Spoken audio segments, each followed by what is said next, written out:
બોટાદમાં પીસીઆર વાનના ડ્રાઈવરને સસ્પેન્ડ કરવામાં આવ્યો છે. ફરજમાં બેદરકારીને લઈ પ્રદીપસિંહ ઝાલાને સસ્પેન્ડ કરાયો.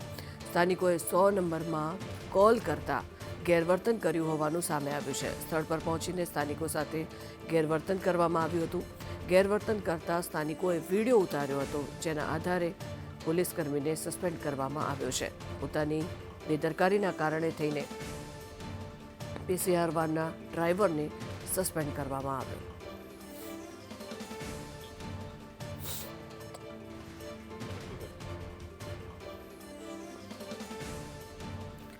ડ્રાઈવર દ્વારા ગેરવર્તન કરાવવામાં આવ્યું હોવાનું સામે આવ્યું છે અને જેનો વિડીયો પણ બનાવવામાં આવ્યો હતો.